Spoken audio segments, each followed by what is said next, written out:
We're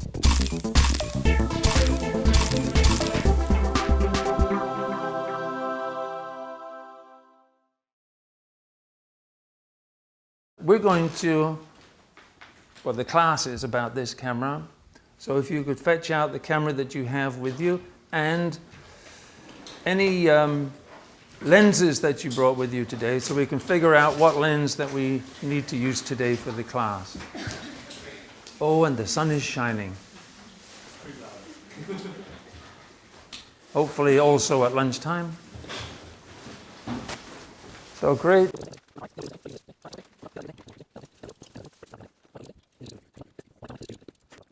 A fantastic array of beautiful cameras that you have. I think. I wasn't looking at them, but you know, I know that you're precious about them. You notice I was looking at the lenses?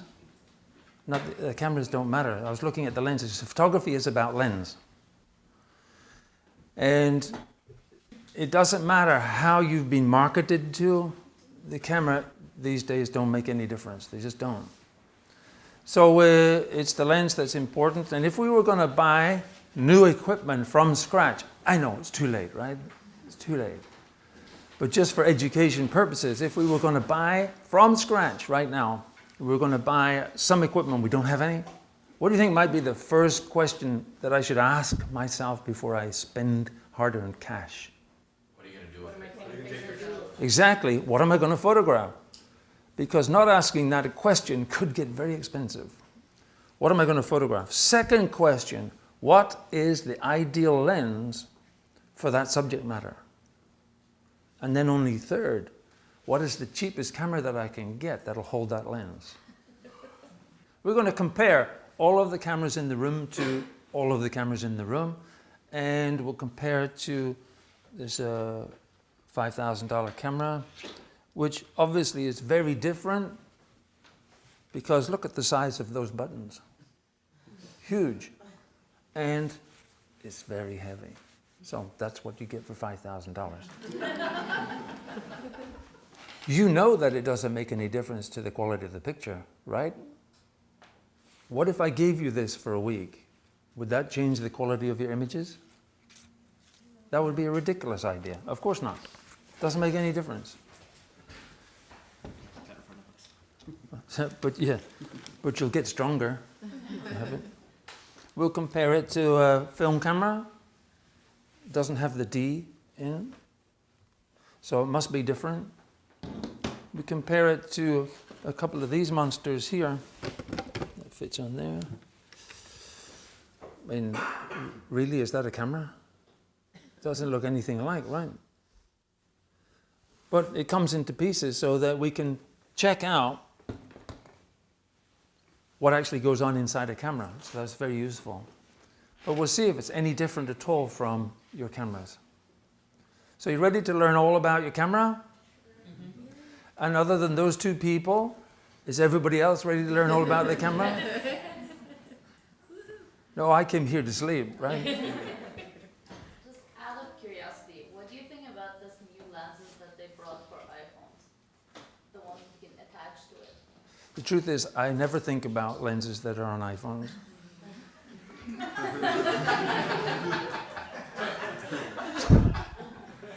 That's the truth. However, now it's interesting. No, I know, but you'll find out because once we get into lenses this afternoon, I don't want you to throw the phone away, but you'll see that it's kind of pointless, right? Because it's all about lenses. I was hoping to hear that. Okay. However, we are planning to do a whole set of online videos about how can we use the iPhone or any other kind of phone to get these kind of results that we get. We're going to do all of that. It takes a lot of work. Well, you can say bulky, but it takes a lot of work. But we'll see what we can do. So, pens at the ready. If you quickly draw this down.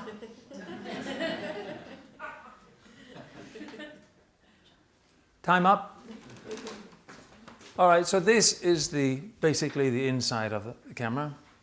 And we're going to have a look inside. So you're going to see beside the lens is this big button. We'll hold that in, and then we'll give the lens a quarter twist and take it off.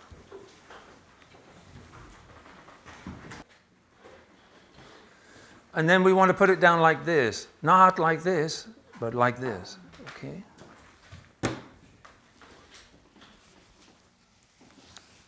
All right, so now we have a gaping hole where dust is just flowing in. And if that's causing you some anxiety, hold hands with your neighbor and we'll get through this together, okay?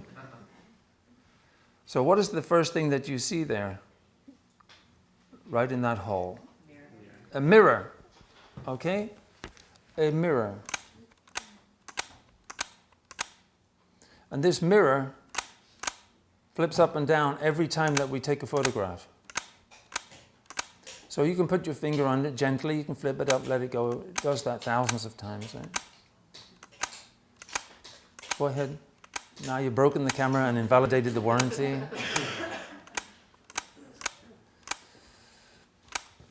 So in fact, you see that sound?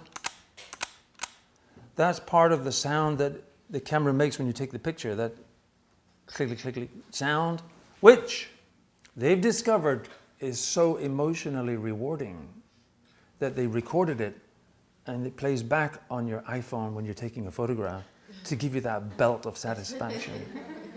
Because if you were using the iPhone and you press the button to take a picture and it goes, they still take it the same picture, right? But it's just something about it. It's not, but if it goes, I'll take another. There's nothing actually moving on the phone. It's just it's a recording for your pleasure. So let's have a look at the film camera and let's see, of course, if it's film, it can't have a mirror. Oh, it has a mirror. Well, what about these beasties here? We take the lens off and have a look inside here.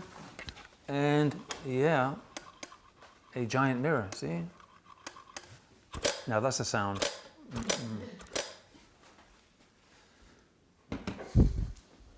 So it's a mirror.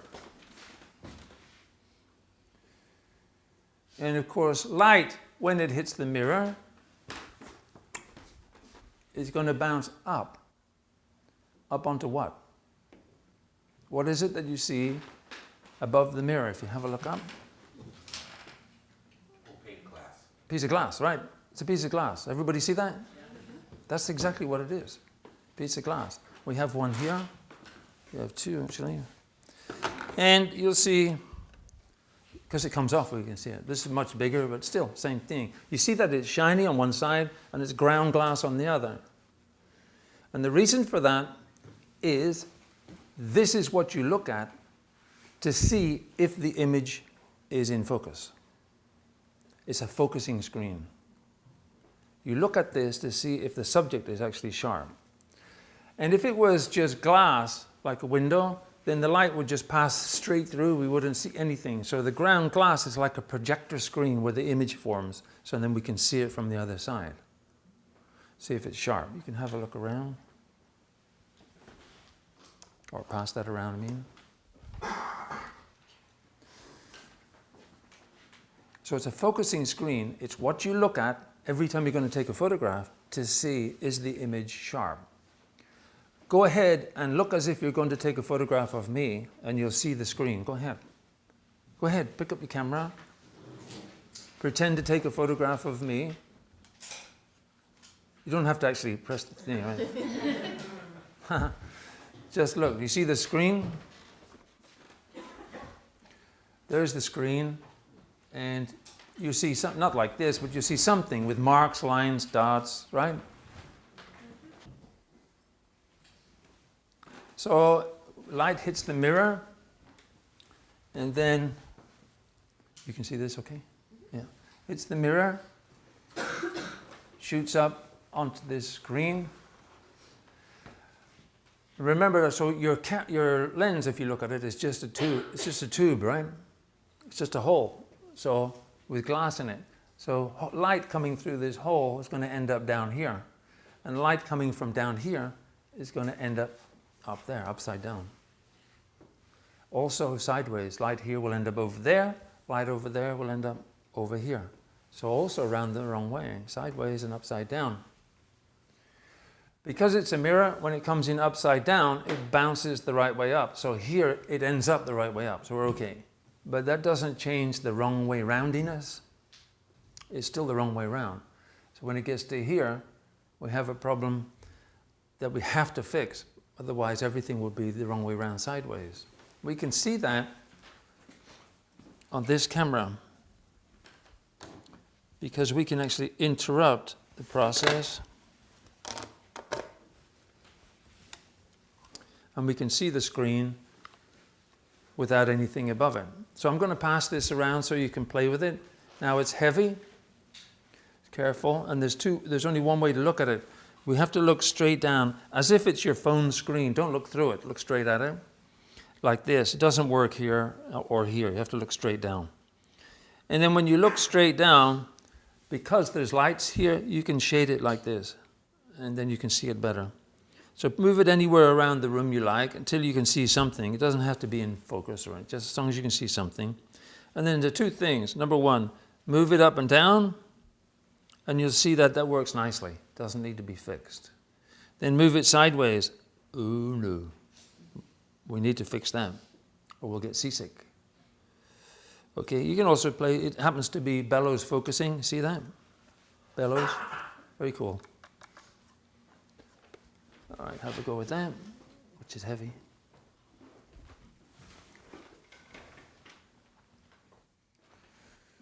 So we need to fix this sideways thing, and we do that with the bump on the top of your camera. See that? The bump on the top of your camera. There's a prism in there that has 5 sides. 5 in Greek is penta, so it's a pentaprism, 5-sided prism. And that flips it sideways, but doesn't flip it upside down. And we can actually see a prism doing that on its own, because it comes off these giant prisms. And this sits on top of the focusing screen, just like yours. And it's focused there, so I'm going to let you play with it. Don't put your hand down. Put your hand close to it, because that's where it's focused. And you look through this bit here like that, so I can see my hand. And then the two things, the up-down would be like this. Right, so have a look at that. You'll see that it doesn't change that. And then move sideways, and you see, really oddly, it flips that around. Fixing the problem that's on the screen so that you see everything the right way up and the right way around. There you go. Now, back in the old days, you can still do this, by the way. You know, they used to use these giant bellows cameras, and they would go behind and put the head under the blanket. What do you think they might have been looking at under the blanket? On what? Focusing screen. Just like you're looking at. What's new? That's over 150 years ago.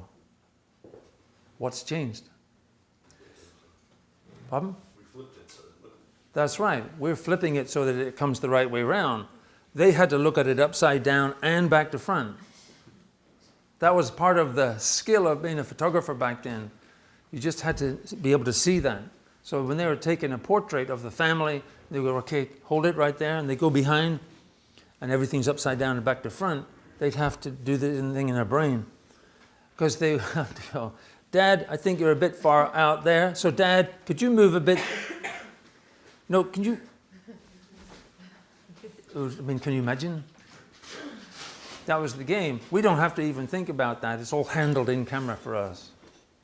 So in actual fact, when the light comes straight through here, it is actually upside down and the wrong way around when it gets through. But the circuitry in your camera takes care of that. It was always like that on film too, upside down, back to front. But when we would just turn it around from the other side. So that's the pentaprism, and everything that we've just looked at, mirror, focusing screen, pentaprism, and the viewfinder, that's all so that we can see the image through the lens before we take the photograph. Now, when we take the photograph, the mirror flips up out of the way. So none of this is in the photograph and has nothing to do with the photograph. None of it. So then light goes straight through because there's no mirror there. Straight through to what? What is it that you see behind the mirror? Go and flip it up and have a look behind. Like that, if we have close up. Even close up, it's really not that interesting, is it? However, in fact, this is made of a very light, very stiff material that moves at incredible speeds. This is your shutter. It moves out of the way to take the photograph and then comes back at the end of the photograph time. So this is the timer of the photograph. This controls time. We also have a shutter on our film camera here. The benefit of that is we can actually, where we would normally put film, we can see the shutter. So we can see it in operation. I can show it to you. Your shutter works just like this, except yours is powered by a battery motor. This is just powered by a spring, but it's the same. So I'm going to put it to half a second so that you can see it in operation. Okay, see. Now I'm going to, that was at half a second, right? So I'm going to set it to 1/4000th of a second. Let's see if you can spot the shutter. And I'll give you a countdown so I'll make it easier. Ready? 3, 2, 1. Did you see it? It's fast, isn't it? It's very fast. So you also have 4,000th of a second on yours. So that's the shutter, and it controls the length of time. So by definition, when we're actually taking a photo, the shutter's open. So the mirror's out of the way, shutter's open, and the light goes through to what? I mean, we don't have film, do we? What do we have? A sensor, which is not digital. It's a piece of ceramic, which is sensitive to light. And we don't actually get to see the sensor because it's covered with a plastic green screen. The reason it's covered with a green screen is that your sensor will pick up infrared light, like heat. We can't see it, but it's heat. And if we allowed that to come into the camera, your pictures would be very red and it'd be odd exposures. It'd be very difficult. So green blocks red. So this blocks infrared. So it's an infrared filter or a high-pass filter, and it blocks that. Now some people, they like to do infrared photography. You've probably seen them in magazines and whatever. It's usually in black and white, and like trees glow white and the sky is really dark. It's kind of eerie looking. And so if they buy a new camera, they'll send their old one in to the factory, have this replaced with a screen that lets infrared come through, and then they can use that for infrared photography. It's one way though, they can only use it for infrared. You can't use it for normal photography because it will mess it up. I think it's about $200 to convert it. So this is, we never get to see the sensor. It's behind there.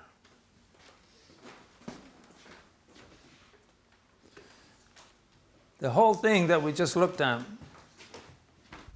this whole system, where light comes through the lens, hits the mirror, a picture is formed on this focusing screen, it gets rectified here sideways, and then we see it through the viewfinder. Then when we take the picture, that flips up, the shutter opens, and the picture is taken. That whole system is a single lens reflex system, SLR, single lens reflex. And you have a DSLR. Have we seen the D word yet? Has it been anything digital so far? Because guess what? There's nothing digital about taking a photograph. Ooh. No, it's exactly the same. It's a mechanical process that's exactly the same. The image, when it hits the sensor, is light energy. The sensor is converting that to electricity. It's not digital though. It converts it to amounts of electricity. So more light, more electricity, like that. And then the picture's done. In order for us to view it, see it later, then we need to store that in a digital format. So after we've taken the picture, the electronics in the camera will store that information in digital form. That is, it changes the amount of electricity to a number. And then it stores those numbers, numbers being digits. See, that's what digital means. Of course, when I take a photograph with film and I put it into the lab to get processed, the machine in the lab, while it's processing the film, will also scan it and give me digital files. So there's no difference. Except you get to see the picture instantly on the back of your camera. That's the only reason that you have digital camera, because it's instant. Because there's no other difference, not really. It's just a little cumbersome to have to go to a lab, buy film each time, you know. Well, you just delete and then keep shooting, right? All right, any questions about SLR? Because that's it. That's it. We haven't even seen the D part. And then the shutter functions like this. So the mirror pops up, and then the shutter opens, and the mirror comes down. That's it.